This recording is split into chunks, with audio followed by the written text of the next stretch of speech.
गुरुर्विष्णु गुरुदेवो महेश्वरः गुरु साक्षात् परब्रह्मं तस्मै श्री गुरुवे नमः। गुरुवे सर्वलोकानां विषजे भवरोगिणां निधये सर्वविद्यानां श्रीदक्षिणामूर्तये नमः। श्रीधरस्वामिनं नित्यं बोधकारणमव्ययम् भावातीतं महं वन्दे सुखज्ञानैकनिर्मलम्। వందారుజనమందారం వందే హంత నిరంతరం రామడుగు వంశజం శుద్ధం శివరామాఖ్య దీక్షితం బృహద్వాదిష్ట సిద్ధాంతం పూర్ణ బ్రహ్మోపదేశిక శ్రీ వెంకటేశ్వర యోగీంద్రం సద్గురుభ్యో నమో నమః. ఆత్మానాత్మాతీతమనిశం కేవలాత్మోపదేశికం శ్రీ వేముల రామయ్యార్య యోగీంద్రం సద్గురుభ్యో నమో నమః. చరాచరమతీతం చ అచల పూర్ణోపదేశిక శ్రీ పూర్ణానంద పుల్లయార్య సద్గురుభ్యో నమో నమః. పూర్ణబోధ సుధానిధిం పూర్వపుణ్య ఫలప్రదం వేదాంతానంద సద్గురుం వెంకటరమణార్య గురుం భజే. పూర్ణానంద పుల్లయార్య పుత్రరత్న మహాగురుం విష్ణానందం యువం దేవా కృష్ణమూర్తి నమో నమః. పరబ్రహ్మానందవర్షం పరాపర సమాదర్శం జ్ఞానాజ్ఞానతీతానంద శ్రీ అశ్వత్థార్య నమోస్తుతే. సర్వకాలాకాల ప్రత్యక్షం సర్వోత్తమ సుశాశ్వతం విరహితానంద గురుం వెంకటదాసార్యం భజే. అస్మద్గురు సమారంభం కృష్ణ సాందీపమాధ్యమం ఓంకారపీఠ పర్యంతం వందే గురు పరంపరం. సుప్రభాతం. అవ్యక్తాసు ప్రతిష్టా దేవా పూర్వా సంధ్యా ప్రవర్తతే. ఉత్తిష్ట పరమ పురుషాయ కర్తవ్యం దైవమాన్నికం. ఉత్తిష్టో ఉత్తిష్ట గురుదేవా ఉత్తిష్ట అచలధ్వజ. ఉత్తిష్ట సర్వదేవేశ త్రైలోక్యం మంగళం కురు. మాతః సమస్త జగతాం మహద్రూపాంతరస్థితాం హిరణ్యగర్భ మనోహర దివ్యమూర్తి శ్రీ నిజగురు శ్రితజన ప్రియదానశీలి శ్రీమద్గురేశ దయితే తవ సుప్రభాతం. తవ సుప్రభాతమరేంద్ర వందితే భవతు ప్రసన్న హిరణ్మయావర్ణమండలే సుధీ సాక్షిభూతామనంతరూపిణి వేదాంత విద్యదయితే తవ సుప్రభాతం. అత్రాది సప్త ఋషియా సముపాస్య సంధ్యాం ఆకాశతత్వమావర్ణరహితా అఖిలాంతరస్తాం బ్రహ్మైవ రూపత్వమేవా పరమార్థతత్వం. శ్రీ భాగవత కృష్ణ భూమ ప్రభో తవ సుప్రభాతం. వేదాంతసార సర్వం తత్వమేవా సత్యం త్రైలోక్యవశమానాయ సర్వం తవ స్వప్రకాశం. భాషావతీర్ణ వేద్యం తవ బోధరూపం. శ్రీ భాగవత కృష్ణ భూమ ప్రభో తవ సుప్రభాతం. న శబ్ద పంకజం శాస్య నైవాస్తి తత్వం నిశ్శబ్ద శబ్దతీతం నిజతత్వరూపం. తేజోంధకారరహితం బాహ్యస్వరూపం. శ్రీ భాగవత కృష్ణ భూమ ప్రభో తవ సుప్రభాతం. సభాయాంతరోసి త్వమేక సర్వం సమం మే సర్వేయపి శిష్టమవ్యయం. అతత్వరూపతత్వం నహి వస్తు కించిత్. శ్రీ భాగవత కృష్ణ భూమ ప్రభో తవ సుప్రభాతం. వ్యోమవద్మయిరంతరస్థం యాలైష భూమా అశరీరతత్వమేకం మహం నమామి. అగచ్చానంతదేవా అఖిలాంతరాత్మా. శ్రీ భాగవత కృష్ణ భూమ ప్రభో తవ సుప్రభాతం. విశుద్ధ నిర్గుణాత్మా గగనోపసదృశం నజ్ఞాతమమృత స్వరూపం సభాయాంతరస్థం పూర్ణాచల గురోరేకం సువిశాలతత్వం. శ్రీ భాగవత కృష్ణ భూమ ప్రభో తవ సుప్రభాతం. శ్రీ భూమరూపాదయాది గుణామృతాబ్ది సర్వారిష్టనాశ జగదేక శరణ్యమూర్తి. శ్రీ సత్యజ్ఞానానంతతీత నిత్యస్వరూప శ్రీ భాగవత కృష్ణ భూమ ప్రభో తవ సుప్రభాతం అజ్ఞానమూలహరణం తవ చరణతీర్థం గురుపాదస్థానతీర్థం గుణరూపరహితం త్వం వినా న కించినాతీరం అవినాశతత్వం శ్రీ భాగవత కృష్ణ భూమ ప్రభో తవ సుప్రభాతం ఇత్తం స్వప్నాంతరస్థం లిఖితం బ్రహ్మీశతత్వం శుద్ధే సుషుప్తావివ చ పరిపూర్ణతత్వం తేషాం ప్రభాత సమయే స్మృతిరహితభాజాం ప్రజ్ఞానతీత పరమాం అప్నోతి సత్యం శ్రీ భాగవత కృష్ణ భూమ ప్రభో తవ సుప్రభాతం ఇత్తం వృషాచలపతిరుహ సుప్రభాతం ये मानवा प्रतिदिनं पठितुं प्रवृत्तः तेषां प्रभातसमये स्मृतिरहितभाजां प्रज्ञां परार्थसुलभां परमां प्रसूते श्रीभागवतकृष्णभूमप्रभो तव सुप्रभातं श्रीपूर्णानन्दपुल्लयार्य तव सुप्रभातं श्रीवेदान्तानन्दवेङ्कटरमणार्य तव सुप्रभातम। जय सद्गुरुदेव। जय गुरु। नमस्ते। जय गुरु। जय गुरुदेव। जय गुरम्मा। जय गुरु। जय गुरु।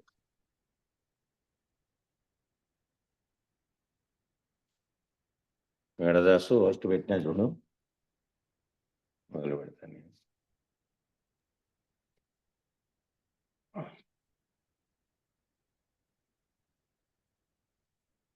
జై గురు అందరికి.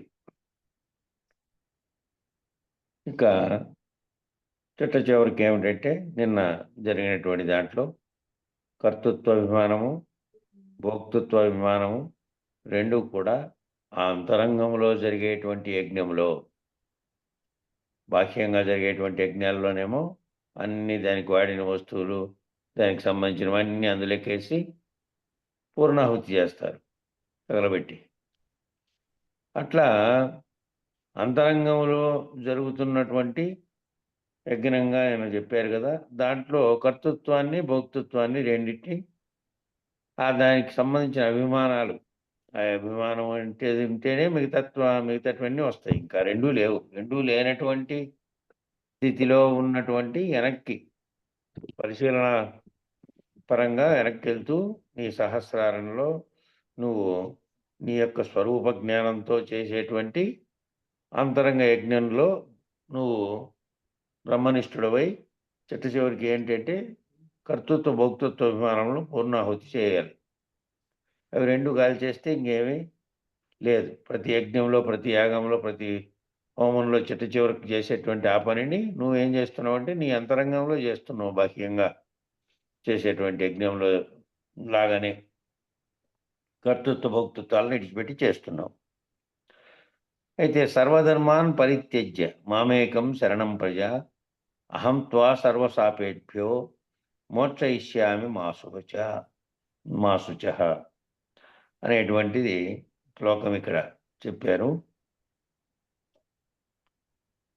ఈ సర్వకర్మ ఫల పరిత్యాగం జరిగిపోతుందన్నమాట. సర్వకర్మల యొక్క ఫల పరిత్యాగం, సర్వకర్మలను ఆచరించినందువల్ల వచ్చినటువంటి ఫలము, ఏ పని చేసినా దానికి ఒక ఫలితం ఉంటుంది కదా. అట్లా ఏ కర్మ ఆచరించినప్పటికీ దాని యొక్క ఫలమును పరిత్యాగం చేయాలి. ఫలం ఆశించి చేసేటివన్నీ కూడా కామ్య కర్మలే కాబట్టి నిష్కామ కర్మ అనే దాని కిందకి రావాలి అంటే దానివల్ల వచ్చే ఫలితం కోసం చేయకూడదు, దాని యొక్క ఫలితాలను కూడా త్యాగం చేయాలి. సర్వకర్మ ఫల పరిత్యాగం జరిగిపోతుంది అన్నమాట. అట్లా చేస్తే ఫలము లేకపోతే కర్మ యొక్క ప్రయోజనం లేదు. ఫలితం ఆశించకుండా పోతే ఇంకా కర్మ ప్రత్యేకంగా ప్రయోజనం కోరి చేసినట్టు కాదు, ప్రయోజనం లేదు. అటువంటి ఫలపరిత్యాగ పద్ధతి, అటువంటి ఫలితం ఆశించకుండా చేసేటువంటి పద్ధతిలో చేస్తే, పరిత్యాగం చేస్తే, ఫలితాన్ని గురించి నువ్వు చింతించకుండా దాని మీద కోరికతో కాకుండా చేస్తే ఆ వచ్చేటువంటి దానివల్ల ఏమవుతుందంటే అది అంతరిక సన్యాసమైనటువంటి నిష్కామ కర్మ, వేదవిహిత కర్మలను ఫలాపేక్ష లేక ఆచరించు వాని యొక్క చిత్తము నిర్మలమవుతుంది. కాబట్టి సన్యాసం ఎక్కడ వదిలిపెట్టావు ఇక్కడంటే లోపల అంతరంగంలో నువ్వు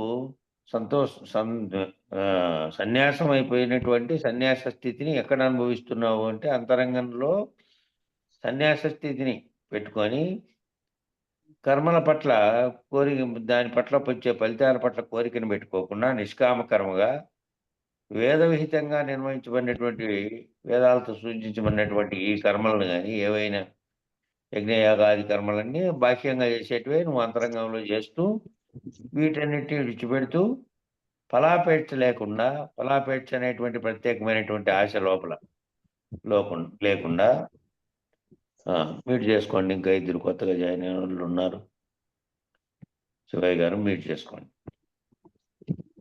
ఫలాపేక్ష లేక ఆచరించు వాని యొక్క చిత్తము నిర్మలమవుతుంది. అట్లా ఫలాపేక్ష లేకుండా ఆచరించే వాళ్ళ చిత్తము ఏమవుతుంది అంటే ఇంకా వాళ్ళలో దాంట్లో నిష్కామ కర్మగా చేస్తున్నారు కాబట్టి ప్రత్యేకమైనటువంటి ఈ కర్తృత్వ భోక్తృత్వ విమానాలను పెట్టుకోకుండా చేస్తున్నారు కాబట్టి వాళ్ళ చిత్తం నిర్మలమవుతుంది. నిర్మలంగా ఉంటుంది చిత్తం. ఆపేక్ష అనే దాని వల్లనే మాలిన్యం ఏర్పడుతుంది. చేసే పనిలో దేంట్లోనైనా సరే దాంట్లో ప్రత్యేకంగా ఫలితాన్ని ఆశించి కామ్యక పద్ధతిలో చేసే దాంట్లో ఏమవుతుందంటే ఆపేక్ష, దాని మీద ఆపేక్ష ఉంది కదా, అది కావాలి అని. ఆ ఆపేక్ష అనే దాని వలనే మాలిన్యం అనేది ఏర్పడుతుంది. నిర్మలమైన మనసులో మాలిన్యం ఏర్పడుతుంది. ఏదైనా ఫలితం వస్తే సంతోషించడం, ఫలితం రాకపోతే దుఃఖించడం అనేటివి ద్వంద్వాలు వస్తాయి ఫలితం ఆశించి చేసిన దాంట్లో. కాబట్టి ఇది ఆపేక్ష అనేది లేకుండా చేస్తే అప్పుడు ఏమవుతుంది, దానివల్లనే ఆపేక్ష అనే దానివల్ల మాలిన్యం ఏర్పడుతుంది. కాబట్టి నిర్మలం కావాలంటే ఆపేక్ష అనేది ఉండకూడదు. ఎవరైతే ఈ ఫలాపేక్షను ఆంతరిక యజ్ఞంలో పూర్ణాహుతిగా సమర్పిస్తారో, ఎవరైతే ఈ ఆంతరిక యజ్ఞం అంటే నీ భావంలో నువ్వు చేసుకునే యజ్ఞం, ఆ యజ్ఞం నిరంతరము ఏం చేయమన్నారు, బాహ్యేంద్రియములతోనూ మనసు బుద్ధి చిత్తంతో కూడినటువంటి ఆలోచనాపరమైన వాసనలకు దానికి సంబంధించిన విషయాలకు సంబంధించినటువంటి వాటితో కూడా కాకుండా ఆ రెండు ఉపసంహరించబడి బాహ్యంగాను అంతరంగికంలో విషయాలతోనూ వాటిని విసర్జించబడి నీ మనసులో నీ యొక్క స్వస్వరూప జ్ఞానం వైపుకు మళ్లించి అక్కడ అంతరంగికమైనటువంటి యజ్ఞాన్ని ఇది చేయడం. నిరంతరము దీని గురించి ధ్యానిస్తూ దీని గురించినటువంటి నీ స్వరూప జ్ఞానం ఎరిగి నువ్వు బాహ్య ప్రపంచంతో సంగత్వం చేయకుండా నిలబెట్టుకోవడమే ఆ బ్రహ్మనిష్ట అనేది. దాంట్లో అదే యజ్ఞం. ఏ ధ్యానం అయితే దేని మీద చేస్తావో గురువాక్యం మీద గుర్తుపెట్టుకొని ఇది లేనిదిగా భావించి నీ స్వరూప జ్ఞానం నేనంటే ఇది నామరూపాత్మకమైనటువంటి బాహ్యంగా ఇంద్రియాలతో కూడినటువంటిది కాదు, అట్లాగే విషయాలతో కూడినటువంటి మనసు చెలిస్తుంది, అది కూడా కాదు. ఈ రెండింటిని విడిచిపెట్టినటువంటి స్థితిలో ఉన్నటువంటిది నేను అనే దాని మీద ఏది చేస్తావో అది నీ అంతరంగిక యజ్ఞం. ఆ ఆంతరిక యజ్ఞంలో ఎవరైతే మీరు ఇవన్నిటిని బాహ్యంగా వచ్చేటువంటి వాటిని విషయాల్ని అన్నిటినీ పూర్ణాహుతిగా సమర్పించేస్తారో, ఏ రకమైనటువంటి ఫలితాన్ని ఆశించకుండా ఆపేక్ష లేకుండా ఈ కామ్యక విషయాలతో సంగత్వం చెందకుండా ఎవరైతే పూర్ణాహుతిగా సమర్పిస్తారో ఈ ఆంతరిక యజ్ఞాన్ని నిరంతరాయంగా చేస్తారు. నిరంతరాయంగా నిన్ననే అనుకున్నాం మనం, వేరు వేరు పనుల్లో మీరు పోయినప్పటికీ ఏది నేనంటే ఏమిటి, నామరూపాత్మకంగా కనబడుతుండేటువంటి దేహమంతా దాంట్లో ఉండేటువంటి మనసు బుద్ధి చిత్తం అహంకారంతో కూడా ఆ నలుగుతున్నటువంటి ఆ 4 అంతరంగిక అవయవాలైతే మిగతా 20 నువ్వు చెప్పినట్టుగా అవన్నీ చలించి చేసేటివి. వాటితో తాదాత్మ్యం చెందినటువంటి ఈ సర్వమును గుర్తెరుగుతూ నీలో ఒకటి ఏదైతే ఉందో సచిత్వ స్థితిలో, ఆ తుర్య స్థితిలో దాంట్లో నిలబడి అక్కడ నువ్వు బ్రహ్మనిష్ఠుడుగా ఆత్మస్వరూపుడుగా ఉండడానికి ఏదైతే యజ్ఞం చేయమన్నారో నిరంతరం వాటితో దీంతో సంగమించకుండా ఆ భావాన్ని మామూలుగా మీకు నిరంతరాయంగా అంటే ఎప్పుడు జాగ్రత్తలో ఉండి మిగతావన్నీ జరుగుతున్నా కళ్ళ ముందు దానితో చేస్తున్న పనులన్నీ యథాప్రకారం చేస్తున్నే ఆ మనసులో ఉన్నటువంటి దీన్ని తలుచుకోవడం, దీని మీద ఉండడమే ఆ యజ్ఞం అనేది. ప్రత్యేకంగా బాహ్యంగా చేసే యజ్ఞగుండం అరేంజ్ చేసి దాంట్లో సామాన్లు పెట్టి అవి లేకుండా ఈ అంతరంగిక యజ్ఞం అంతా ఈ విధంగా నీ భావంలో ఫలాపేక్ష లేనటువంటి భావనలో ఉంటూ లోపల ఏం చేస్తున్నావు అంటే నీ స్వరూప జ్ఞానాన్ని, నీ గురువాక్యాన్ని తలుచుకుంటూ నిరంతరం దాని భావనలో, ధ్యానంలో నువ్వు లేనివాడుగా నువ్వు ఈ నామరూపాత్మకంగా బయట కనపడతాండే పేరుతో కూడినటువంటి శరీరంతో చేసే పనులు చేస్తాండవే దాంతో తాదాత్మ్యం చెందనివాడుగా నువ్వు ఉన్నావు అని అర్థం. అట్లా జ్ఞానాగ్ని ఎవరైతే నిరంతరాయంగా చేస్తున్నారో వాళ్ళు జ్ఞానాగ్నిగా మార్చుకుంటారో, దాన్ని జ్ఞానాగ్నిగా మార్చుకుంటారో జ్ఞానంగా. ఆ జ్ఞానాగ్నిలో తనను తానే దహింపజేసుకుంటాడో, ఆ జ్ఞానాగ్నిలో ఏమైపోవాలంటే తనను తానే దహింపజేసుకోవాలి. తనను తానే దహింపజేసుకోవడం అంటే తాను అనేవాడు ఉన్నాడు. ఆ తాననే వాడిలో ఏదైతే ఈ పేరుతో కూడి ఈ బాహ్యంగా కనపడుతున్నటువంటి రూపంతో కనపడుతున్నటువంటి దాన్ని కాకుండా తాననేటువంటి ఏదైతే తాను నిజనేనుందో ఈ సర్వముకు ఉన్నటువంటి ఆత్మస్వరూపంగా ఉందో, చైతన్యంగా ఉందో, సమిష్టిగా ఉన్నటువంటి చైతన్యం ఉంది. ఈ సమిష్టి చైతన్యంతో తాదాత్మ్యం చెంది ఈ చైతన్యం ఈ వ్యష్టిగా ఉన్నటువంటి బాహ్యంగా ఉన్నటువంటి దాన్ని వదిలేసి సమిష్టి చైతన్యంతో తాదాత్మ్యం చెంది ఎవరైతే ఈ నేననేటువంటి ఏదైతే అంటుందో, ఏదైతే ఈ సర్వకార్యాల పట్ల, సర్వదానుల పట్ల నేననేది చెలిస్తోందో దాన్ని దహింపజేసుకుంటాడో, దాన్ని దహింపజేసుకోవడం అంటే వ్యవహారిక జీవభావములను పూర్తిగా హవిష్యులుగా సమర్పించి ఆ నేను ఎట్లా చేసుకోవాలా ఈ బాహ్యంగా ఉండేటువంటి దీన్ని నేను దహింపజేసుకోవడము అంటే వ్యవహారిక జీవభావములను పూర్తిగా హవిష్యులుగా సమర్పించాలి. హవిష్యులు అంటే అందులో యజ్ఞగుండంలో వేసేటివి. వ్యవహారిక జీవభావాలని పూర్తిగా హవిష్యులుగా సమర్పించి యజ్ఞగుండంలో ఏ విధంగా అవన్నీ వేస్తారో అవి సమర్పించాల్సిన హవిష్యులు. అట్లా వ్యవహారికము అనేటువంటి వ్యవహారిక భావాలు ఏవైతే నువ్వు వ్యవహారికము చేస్తున్నావో, ఏవైతే జీవభావంతో చేస్తున్నావో దానిలను ఈ అంతరింగిక యజ్ఞంలో సమర్పించేసి వ్యవహారికంగా ఉండేది సమర్పించేస్తే ఏముంది ఇంకా సాక్షిత్వంగా ఉండేటువంటి ఆ చైతన్యంగా ఉండే నిజనేనుంది. ఇక దానివల్ల దాన్ని పోగొట్టుకునేటువంటి స్థితిలో విచారణ అంతా అయిపోయేటప్పటికి అక్కడ అది గురువు యొక్క కృప, శిష్యుని యొక్క కృషి, గురువు కృపతో మళ్ళీ ఆ స్థితిలో ఉన్నటువంటిది కూడా పోగొట్టుకునేది అవుతుంది. ఇక్కడ ఏం పోగొట్టుకోమంటున్నాడు? వ్యవహారిక ముందు నువ్వు ఆత్మనిష్ఠుడుగా, బ్రహ్మనిష్ఠుడుగా ఉండాలంటే ముందు ఈ వ్యవహారికమైనటువంటి వ్యవహారిక జీవభావాన్ని, ఈ వ్యవహారిక జీవభావాలని, ఈ పనుల్ని ఏవైతే నిర్వర్తిస్తున్నావో వీటన్నిటిని జీవభావంతో కాకుండా ఈ వ్యవహారికమైనటువంటి జీవభావాన్ని ముందు సమర్పించి ఆ యజ్ఞంలో ఆత్మభావంలో నిలకడ చెంది నేనంటానే గుర్తు రావాల్సింది ఏంది అంటే నేను ఆత్మస్వరూపంగా ఉండేటువంటి చైతన్య స్వరూపంగా ఉండేటువంటి నేనును. ఈ ఈ ఈ రకమైనటువంటి బాహ్యంగా వ్యవహారంలో చేసేటువంటి జీవభావంతో చేస్తున్నటువంటి నామరూపాత్మకమైనటువంటి నేను ఈ భౌతికంగా ఉన్నటువంటి శరీరానికి పెట్టబడినటువంటి పేరు అది. దాంతో నేను తాదాత్మ్యం చెంది నేను అదేననే వ్యవహారంలో బాహ్యంగా పనులు చేసుకుంటూ ఉన్నాను.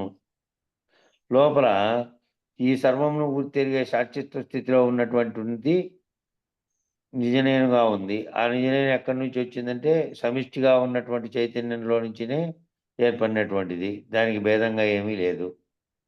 కాబట్టి విశ్వవ్యాప్తంగాను నేనే ఉన్నా, ఈ వ్యష్టిగాను నేనే ఉన్నా. ఈ రెండిటిలోనూ ఉన్నటువంటి సామాన్యమైనటువంటి బిందు స్థితిలోను, సర్వవ్యాపకమైనటువంటి బ్రహ్మాండ స్థితిలోను ఉన్నటువంటి చైతన్యాన్ని అనే భావనతో ఆత్మభావనలో నిలకడ చెంది, ఆత్మనిష్ఠుడై తనను తాను పోగొట్టుకుంటున్నాడు. నామరూపాది లక్షణములను పోగొట్టుకుంటున్నాడు. తనను తాను పోగొట్టుకోవడం అంటే మళ్ళా తాను రహితం చెందడం, తను రహితం చెందడం అనేది మళ్ళీ ఆత్మకు కూడా అతీతమైనటువంటి భావం అది. అది గురుమెలకువతో చేసేటువంటి తనను పోగొట్టుకునేది. ఇక్కడ పోగొట్టుకుంటున్న తాను ఇక్కడ పోగొట్టుకుంటున్నది ఏంటంటే, నామరూపాది లక్షణములను పోగొట్టుకుంటున్నాడిక్కడ. ఆత్మస్వరూపుడుగా మారితే ఏమవుతాడు? తాను ఆత్మస్వరూపుడుగా ఉండేటువంటి సాక్షిత్వ స్థితిలో తాను పొందే అనుభవం ఎటువంటిదంటే, నామరూపాత్మకంగా ఉండేటువంటి లక్షణాలను పోగొట్టుకుంటున్నాడు. తనను తానే పోగొట్టుకోవడం అంటే నామరూపాత్మకంగా ఉండే లక్షణాలనే పోగొట్టుకుంటున్నాడు. ఇక ఆ ఆ ఆ స్థితిలోకి రావడానికి ఏమిటి? నామరూపాది లక్షణాలను పోగొట్టుకుంటే అటువంటి వాడు ఏమవుతున్నాడంటే ఉత్తమమైనటువంటి ఫలితాన్ని పొందుతున్నాడు. ఉత్తమమైన ఫలితాన్ని అంటే తాను జీవభావంతో, వ్యావహారిక భావంతో సంగత్వం చెందకుండా ఉండేటువంటి స్థితిలో ఉంటున్నాడు. ఉత్తమమైనటువంటి ఫలితాన్ని పొందుతాడు ఆ విధంగా. అది నిర్మలత్వము. నిర్మలత్వం అంటే అది. త్రిగుణ మాలిన్యం అనేది వాడికిక అందేటువంటి అవకాశం లేదు. 3 గుణాలతో కూడినటువంటి మాలిన్యం అంటే అవకాశం లేదు. ఎప్పుడు 3 గుణాలతో కూడినటువంటిది అంటుతుంది అంటే, వ్యావహారికమైనటువంటి జీవుడిగా వ్యవహరిస్తే 3 గుణాలతో కూడినటువంటివి అన్ని లక్షణాలు దాంట్లో సంగమించి, తాను జీవుడిగా తనకు ఏవైతే ఉన్నాయో ఆ కోరికలతో కూడినటువంటి అంశాలన్నీ వచ్చేస్తాయి కాబట్టి, జీవ వ్యవహారానికి అతీతంగా ఎవరైతే ఈ విధంగా స్థితిలో నిలబడతారో, సత్యత్వ స్థితిలో ఆత్మస్వరూపుడుగా, అప్పుడు ఏముంటాడంటే, ఏ విధంగా ఉంటాడు అంటే, ఉత్తమమైనటువంటి ఫలితాన్ని పొందుతాడు. అదే నిర్మలత్వము, అదే త్రిగుణ మాలిన్యం అనేది ఇంకా అంటే అవకాశం లేనటువంటి స్థితిలో ఉంటాడు. సర్వకాలములందు వాడు గుణాతీతుడుగా ఉంటాడు. సర్వకాలముల్లోనూ మామూలు వ్యవహారిక జీవనంలోకి వచ్చి పనులు చేస్తున్నప్పటికీ, ఈ భావంతో గనక తాను తటస్థుడై నిలబడితే అక్కడ ఆత్మస్వరూపుడుగా.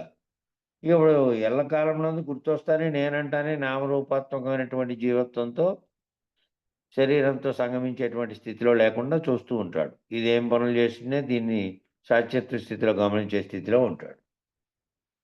అట్లా ఉన్నప్పుడు మనసు నిర్మలమైపోతుంది. అట్లా గనక సర్వకాలములందు ఉంటే.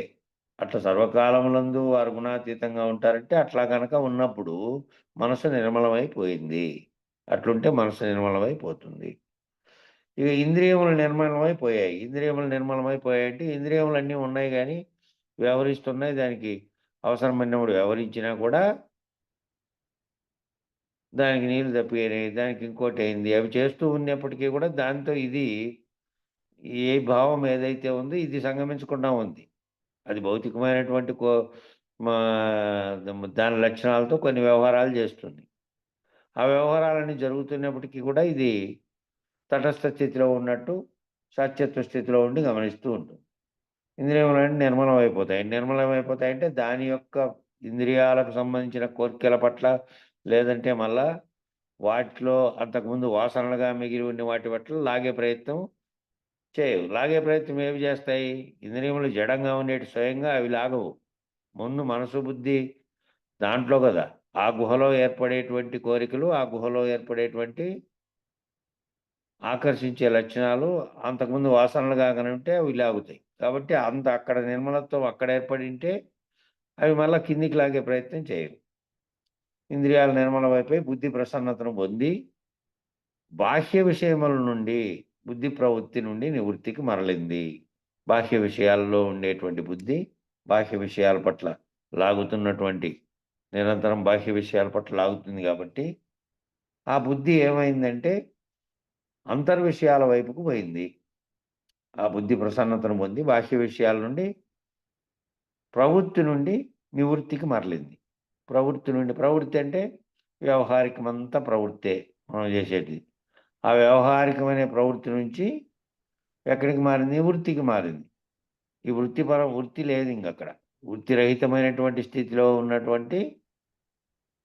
స్థితిలో తాను దానితో బ్రహ్మనిష్ఠుడుగా ఉన్నటువంటి ఆత్మస్వరూపుడనే భావనతో ఉన్నటువంటి స్థితిలో బాహ్యంగా ఉండే దానితో తాదాత్మ్యం చెందకుండా ప్రవృత్తిని వదులుకొని నివృత్తిలో ఉంది. ప్రవృత్తి స్థితిలో లేదు. నివృత్తి స్థితిలో ఉంది. తటస్థమైనటువంటి స్థితిలో తాను తన యొక్క స్థితిని ఏదైతే గుర్తించాడో ఆ స్థితిలో నిలబడేటువంటి నిర్మలత్వమైనటువంటి బుద్ధి విషయత్వం చెందకుండా ఉండేటువంటి నివృత్తి స్థితిలో ఉంది. ఇక అట్టి శక్తి అటువంటి శక్తి ఏముంది ఇక్కడ చెప్తున్నాడు. గుణాతీతుడుగా అట్లా బాహ్యమైనటువంటి విషయముల నుండి బుద్ధి ప్రవృత్తి నుండి నివృత్తికి మరలినటువంటి స్థితి ఉంది. ఆ స్థితి అట్లా కనుక ఉంటే బుద్ధికి ఒక శక్తి లభించింది. బుద్ధి అనే దానికి ఒక శక్తి లభించింది. బుద్ధి గాహ్యం అతీంద్రియం. అతీంద్రియ లక్షణాలతో ఉన్నటువంటి దివ్యత్వాన్ని, అతీంద్రియ లక్షణాలతో ఉన్నటువంటి ఆత్మానుభూతిని, అతీంద్రియ లక్షణాలతో ఉన్నటువంటి పరమాత్మ స్థితిని గ్రహించగలిగేటువంటి శక్తి బుద్ధికి లభించింది. బుద్ధికి ఏం లభించింది అంటే ఇంద్రియాలతో కూడినటువంటివన్నీ ఎప్పుడైతే దీనితో సంగత్వం చెందకుండా నువ్వు ఆత్మస్వరూపుడుగా ఉన్నటువంటి స్థితిలో ఉన్నావో అప్పుడు బుద్ధి గ్రాహ్యం అతీంద్రియం అంటే అతీంద్రియమే, ఇంద్రియాలకు సంబంధించని ఇంద్రియాలకు అతీతమైనటువంటి లక్షణాలతో ఉన్నటువంటి దివ్యత్వాన్ని, ఇంద్రియాలకు అతీతంగా ఉండే దివ్యత్వం ఏంది? దాన్ని నువ్వు అతీంద్రియ లక్షణాలతో ఉన్నటువంటి ఆత్మానుభూతిని, ఈ అతీంద్రియమైన లక్షణాలతో ఉండే ఆత్మానుభూతి, ఇంద్రియాలను ఇందాక ఏం చెప్పారు? ఇంద్రియానుభూతుల్ని వ్యవహారికమైనటువంటి వాటన్నిటినీ కూడా ఆ యజ్ఞంలో అవిస్సుల్లో వేసేసావు. నామరూపాత్మకమైనటువంటి జీవుడుగా భావించేటువంటివన్నీ వేసేసి జీవుడుగా కాకుండా నామరూపాత్మకం కానటువంటి అతీంద్రియంగా ఉన్నటువంటి ఇంద్రియాలకు అతీతంగా సచిత్వ స్థితిలో ఉండేటువంటి ఆత్మానుభూతిని ఏదైతే నువ్వు పొందుతున్నావో అప్పుడు అతీంద్రియ లక్షణాలతో ఉన్నటువంటి పరమాత్మ స్థితిని గ్రహించగలిగేటువంటి శక్తి బుద్ధికి లభించింది. పరమాత్మ స్థితిని గ్రహించేటువంటి శక్తి బుద్ధికి లభించింది. అంటే ఒకటే మనమంతా ఆలోచన చేయాల్సింది ఏంటంటే వ్యష్టిగా ఉన్నటువంటిని నేను ఆత్మస్వరూపంగా ఉన్నటువంటి చైతన్యంగా ఉండేది కంటికి కనబడేటువంటి నామరూపాత్మకంగా లేదది. అది నీ అంతరంగంలో దానికి కూడా పైన నీ అంతరంగానికి కూడా పైన ఉండి సర్వానికి అధిష్టానంగా ఉండి నడిపిస్తున్నటువంటి చైతన్యంగా ఉంది. అట్లాగే అది దేంట్లో భాగంగా ఉంది అని అంటే ప్రకృతిలో భాగంగా ఉన్నటువంటి సమిష్టి చైతన్యంగా ఉన్నటువంటి దాన్ని అంతటినీ మన కంటితో చూస్తున్నటువంటి ఇవన్నీ భూమి ఉండడం, దానికి సూర్యచంద్రాదుల వెలుగు, పగులు రాత్రులు ఏర్పడడం, అవన్నీ తిరగడం, ఏవేవి వ్యవస్థలన్నీ పనిచేస్తుండడం, ఏ వాటికి కూడాను ఒకరు వచ్చి చేస్తున్నట్టుగా ఒకరు వచ్చి జరుపుతున్నట్టుగా ఏమీ లేదు. ఆ సమిష్టిలో ఉన్నటువంటి పరమాత్మ శక్తి అనేటువంటి దాని యొక్క ప్రకాశం చేత అవన్నీ వ్యవహరించబడుతున్నాయి సర్వజీవ జగత్తంతా. అందులో భాగంగానే నువ్వు కూడా చేస్తున్నటువంటి వాడు. అందులో నువ్వేమిటి? అప్పుడు ఇంద్రియాలతో కూడినటువంటివి కాకుండా నువ్వు ఆ చైతన్య స్వరూపంగా ఉన్నటువంటి నీలో ఉన్నటువంటి చైతన్య స్వరూపాన్ని గుర్తెరిగే స్థితి మరియు సమిష్టికర్త అయ్యేటువంటి పరమాత్మ తత్వాన్ని కూడా తెలుసుకునేటువంటి స్థితి ఏమిటికుందంటే ఆ రకమైన బుద్ధికి ఉంది. అతీంద్రియ లక్షణాలతో ఉన్నటువంటి బుద్ధి, ఇంద్రియాలతో కూడకుండా ఉండేటువంటి ఆత్మ స్థితిలో ఉన్నటువంటి ఆ బుద్ధికి ఏంది లభించిందంటే శక్తి వచ్చింది. ఆ పరమాత్మను గ్రహించగలిగేటువంటి శక్తి లభించింది. అట్లా ఆలోచన చేస్తూ పోయి అట్లా చేస్తే అప్పుడు పరమాత్మను గ్రహించగలిగేటువంటి శక్తి ఆ బుద్ధికి లభించింది. సమర్థవంతమైనటువంటి మహిమాన్వితమైనటువంటి బుద్ధి లభించింది. ఆ బుద్ధి ఎట్లా ఉంది ఇంకప్పుడు అంటే సమర్థమైనటువంటి బుద్ధి అంటే తెలుసుకొని ఏదైతే దేన్నైనా సరే సులభంగా గ్రాహ్యం చేసుకునేటువంటి శక్తి కలిగినటువంటి బుద్ధిగా పరిణమించింది. అట్లా పరిణమించి, ఆ పరిణమించినటువంటి సమర్థవంతమైనటువంటి మహిమాన్వితమైనటువంటి బుద్ధి లభించింది. మహిమాన్వితమైనటువంటి బుద్ధి అంటే అదే ఇంక. బుద్ధి ఎప్పుడైతే కింది వ్యవహారాత్మకమైనటువంటి దాన్ని విడిచిపెట్టి తాను ఆత్మస్వరూప స్థితిలో బ్రహ్మనిష్ఠుడిగా ఉండేటువంటి స్థితిలో గనక బుద్ధి పనిచేస్తూ ఉంటే, బాహ్యాంతర విషయాలతో కూడినటువంటి దాని జోలికి పోడు కాబట్టి, మహిమాన్వితమైనటువంటిది బుద్ధి లభిస్తుంది. అది దేన్నైనా సులభంగా అట్లనే గ్రహించగలిగేటటువంటి శక్తి దానికొచ్చింటుంది. ఈ ఈ రకమైనటువంటి అంతరయజ్ఞం చేసుకుంటా పోయిండేవానికి, బుద్ధి స్థిరత్వం లభించిన వానికి, బుద్ధి దివ్యత్వమును దివ్యమైనటువంటి మహిమాన్వితమైనటువంటి పరమాత్మను స్థితిని గ్రహించగలిగేటువంటి స్థితిలోకి బుద్ధి వెళ్ళింది. అతీంద్రియమైనటువంటి వాటిని తెలుసుకునే స్థితికి బుద్ధి చేరుకుంది. కాబట్టి ఆ రకమైనటువంటి శక్తి ఆ రకమైనటువంటి మహిమాన్వితమైనటువంటి బుద్ధి లభించింది నీకప్పుడు. అలా చేస్తూ పోతే అప్పుడు లభిస్తుంది. అట్టి మహిమను తెలుసుకోగలుగుతాడు. అట్టి ఈ ఏ విధమైనటువంటి జరుగుతున్నాయి మహిమలంటే మామూలుగా ఇవి కింద చేసే దీన్ని మాయం చేయడం ఇట్లా మహిమలు కాదు. సర్వ జగత్తు ఏ విధంగా నడుస్తోంది, ఎట్లా నడుస్తోంది, ఈ భౌతికంగా ఉండేది కాక ఈ భౌతికంగా కనపడకుండా ఉండేటువంటి ఇది అంతటికీ నడవడానికి కారణమైనటువంటి సమిష్టి చైతన్యంగా ఉండేదాన్ని భావించితే నీ చైతన్యం ఏ విధంగా ఉందో అట్లనేనని. ఇది కూడా అందులో భాగంగా ఉంది విడదీయ లేకుండా. అణువులో అణువుగాను, మహత్తులో మహత్తుగాను ఉంది అనేది చెప్పారు కదా వివరించి. బిందువు దగ్గర నుంచి బ్రహ్మాండమైన బ్రహ్మం వరకు. ఇది అంతా కూడాను జరుగుతున్నటువంటి ఆ పరోక్షంగా బయటికి కనపడకుండా జరుగుతున్నటువంటి సర్వమును గ్రహించగలిగేటువంటి శక్తే అది. ఆ శక్తి ఏది అంటే అట్టి మహిమ అంటే ఈ జరుగుతున్నటువంటి వ్యవహారం అంతా మహత్తు. ఆ మహిమ అంటే మహత్య స్థితి యందు ఏదైతే ఉన్నదో, మహిమ అంటే ఏ మహిమ అది? మహత్తు స్థితిలో ఏదైతే ఉందో అది ప్రకృతిలో ఆచరించబడేటువంటిది కాదు. నీవు ఊహించగలిగేటువంటిది కాదు. అది ప్రకృతిలో కనపడుతూ చేస్తున్నారే, కనపడుతూ చేస్తూ ఉంటే కనపడేది కాదది. అది అంతరంగికంగా ఎక్కడైతే ఉంటుందో కనపడదో, దానివల్ల జరిగే చర్యలు జరుగుతూ ఉండొచ్చు. ఊహించుకోండి మన దానివల్ల జరిగే చర్యలంటే, భూమి ఎట్ట తిరుగుతుందో నువ్వేం చూడలేదు. దాని మీదే ఉన్నావు గానీ, రాత్రి అయిపోతుంది, మళ్ళా పొద్దున్నే తెల్లారుతోంది. అది ఎట్ట జరుగుతాంది అనేదేమో ఆ శక్తి కంటికేం కనపడేది కాదు. జరిగేదేమో జరుగుతూ ఉన్నాయి. ఇట్లా బయట జరిగేటువంటి క్రియలన్నీ జరుగుతున్నా కూడా ఏదైతే అది ప్రకృతిలో ఆచరించబడుతున్నప్పటికీ అదేమైతుంది అంటే మహత్తు స్థితి యందు ఉందది. మహత్తు స్థితి యందు ఉంది. దాన్ని తెలుసుకోవాలి. మామూలుగా కనపడేటువంటి ప్రకృతిలో ఆచరించబడి ఊహించగలిగేటటువంటిది కాదది. ఆ చైతన్య స్థితి. జరిగేటటువంటిది కాదు. అందరూ మామూలుగా ఏమవుతుంది కరెంట్ పోతుంది. ప్రవహించడం వల్ల ఒకటి లైట్ ఎలిగింది. ఒకటేమో ఆ ఫ్యాన్ తిరిగింది. ఒకటేమో ఇంకో పని చేసింది. ఒకటేమో హీటర్‌గా పనిచేసింది. ఒకటేమో దాంట్లో ఫ్రిడ్జ్‌గా పనిచేసి చల్లబరిచింది. ఇవన్నీ బయట కనపడుతున్నటువంటి ప్రకృతిలో కనపడే చర్యలు కనపడుతున్నాయి గానీ, చర్యలకు కారణమైనటువంటిది ఎక్కడి నుంచి వస్తోంది, ఎట్లా పోతోంది అనేది కూడా కంటికి కనపడుతోందా? రూపముందా? ఏ విధంగా శక్తి అనేది కనపడకుండా ఎట్లుందో, అట్లా ప్రకృతిలో ఆచరించబడేటివన్నీ కనపడుతున్నప్పటికీ, వాటి వాటన్నిటిని జరిపిస్తున్నటువంటి శక్తి ఎక్కడి నుంచి నీకు కనపడుతుంది? కనపడేది, ఊహించబడేది కాదది. కాబట్టి అందరూ మహిమలంటే ఏదైనా ఏమిటంటే ఏవైనా కొత్తవి సృష్టించడము, ఉన్నవి పోయేటట్లు చేయడము, లేదా నీకు తెలియనటువంటి వాటిని చెప్పడము, ఇలాంటి ప్రకృతి ధర్మాలకు లోబడినటువంటివి ధర్మాలకు లోబడినటువంటి వాటిని ఏంటివైనా చేస్తే వాటిని మహిమలని పరిగెత్తుకొని పోయి ఇంక టెంకాయ, పుష్పము అన్నీ తీసుకొని ఇంక ఉరికెత్తేది. ఏదో జరిగింది.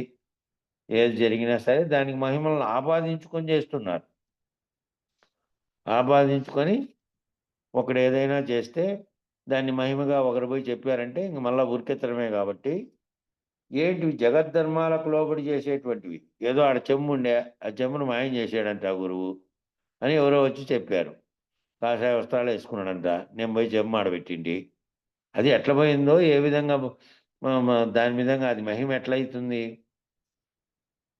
ఎవడో దొంగోడు కొట్టేశాడు. ఎవరికీ కనపడకుండా. నీకు స్వామికి ఇద్దరికి కనపడకుండా అనుకో.